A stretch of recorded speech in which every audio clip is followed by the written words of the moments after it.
말씀은 느헤미야 11장 19절에서 36절까지입니다. 성문지기는 악굽과 달몬과 그 형제인이 모두 172명이며 그 나머지 이스라엘 백성과 제사장과 레위 사람은 유다 모든 성읍에 흩어져 각각 자기 기업에 살았고 느디님 사람은 오벨에 거주하니 시하와 기스바가 그들의 책임자가 되었느니라. 노래하는 자들인 아삽 자손 중 미가의 현손 mat단야의 증손 하사베아의 손자 바니의 아들 우시는 예루살렘에 거주하는 레위 사람의 감독이 되어 하나님의 전 일을 맡아 다스렸으니 이는 왕의 명령대로 노래하는 자들에게 날마다 할 일을 정해 주었기 때문이며 유다의 아들 세라의 자손 곧 무세사벨의 아들 부다히아는 왕의 수하에서 백성의 일을 다스렸느니라. 마을과 들로 말하면 유다 자손의 일부는 기럇 아르바와 그 주변 동네들과 디본과 그 주변 동네들과 여갑수엘과 그 마을들에 거주하며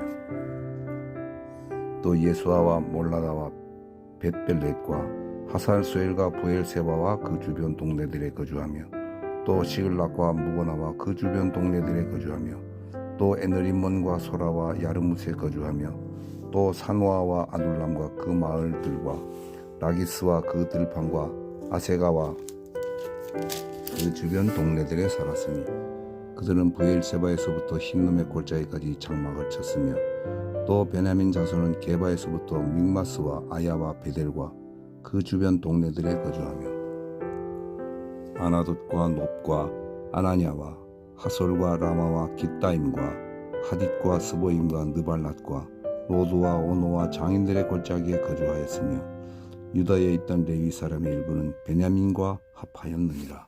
아멘.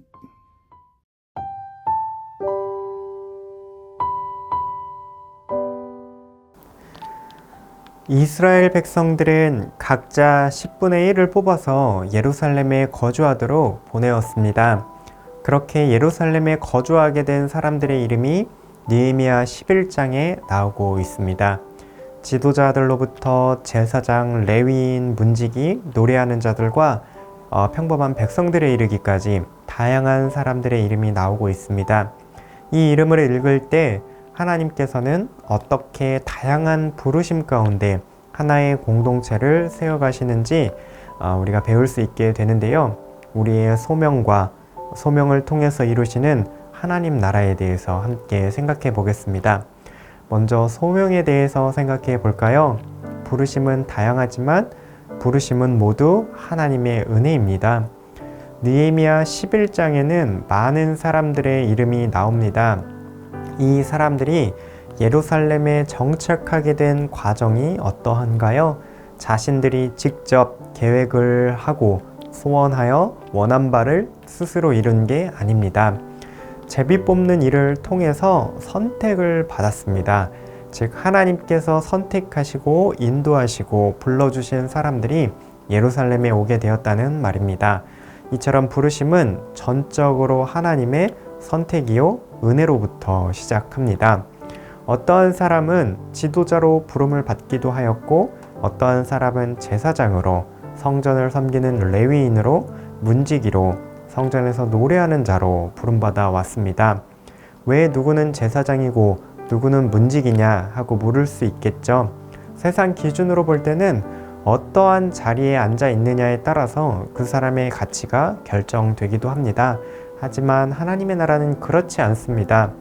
어느 자리에 부름을 받았는지도 우리가 분명하게 알아야 하지만 그것보다 우선되어야 할 것은 누가 불러주셨느냐, 그것을 아는 게 더 중요합니다.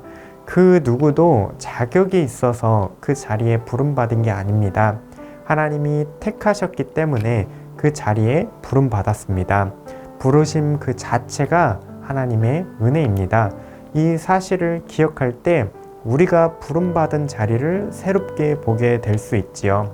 내가 어떠한 직분으로 부름받았느냐, 내가 어떠한 직무와 어떠한 직책으로 하나님의 교회에서 섬기느냐, 이런 것이 나의 정체성이 되지는 않습니다. 나를 불러주신 분, 우리의 섬김과 헌신을 기쁘게 받아주시는 하나님으로 인해서 우리가 존귀한 삶을 살아갈 수 있게 됩니다. 부르신 하나님과 함께 그분 안에서 어떻게 우리가 충성을 다하는가, 이것이 더 중요한 일임을 기억해야 하겠습니다. 두 번째 생각해 볼 것이 있습니다. 부르심이 다양한 것은 각자의 기능을 통해서 하나 되도록 하기 위함입니다. 하나님이 다양한 사람들을 예루살렘 성 안으로 불러주셨습니다. 그렇게 하신 이유가 무엇이죠? 각자 알아서 잘 먹고 잘 살라고 하신 게 아닙니다. 거룩한 하나님의 성에서 하나님의 백성으로 함께 살아가도록 불러주셨습니다. 이 일을 위해서 각자가 해야 할 일들이 있는 것이죠. 제사장이 제사장의 일만 중요하다고 여기면 어떻게 되나요? 성문은 아무도 지킬 사람이 없을 것입니다. 노래하는 사람들이 노래하는 일만 중요하게 여기면 일상을 살아가며 먹고 살 거리를 얻을 수 없게 됩니다. 이렇듯이 공동체는 다양한 모습 속에서 하나님의 백성이라는 하나된 정체성을 이어가야 합니다. 신약에서는 교회의 모습을 이와 유사하게 표현하고 있는데요. 바울은 교회를 몸에 빗대어서 말합니다. 로마서 12장 4절 5절에서는 이렇게 말합니다. 우리가 한 몸에 많은 지체를 가졌으나 모든 지체가 같은 기능을 가진 것이 아니니 이와 같이 우리 많은 사람이 그리스도 안에서 한 몸이 되어 서로 지체가 되었느니라. 로마서 12장 4절부터 5절에 이렇게 말하고 있죠. 또 고린도전서 12장에서는 바울이 이렇게 말합니다. 온 몸이 눈이면 듣는 곳은 어디고 온 몸이 듣는 곳이면 냄새 맡는 곳은 어디겠느냐 하고 질문을 합니다. 몸의 각 부분의 생김새도 기능도 다 다르지만 하나의 몸, 하나의 생명을 이루면서 살아가고 있습니다. 그렇듯이 하나님의 백성들이 모인 공동체도 똑같습니다.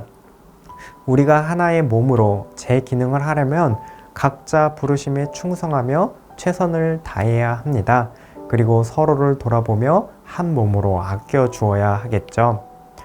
오늘 말씀을 통해서 우리는 부르심, 소명에 대해서 생각해 보았습니다.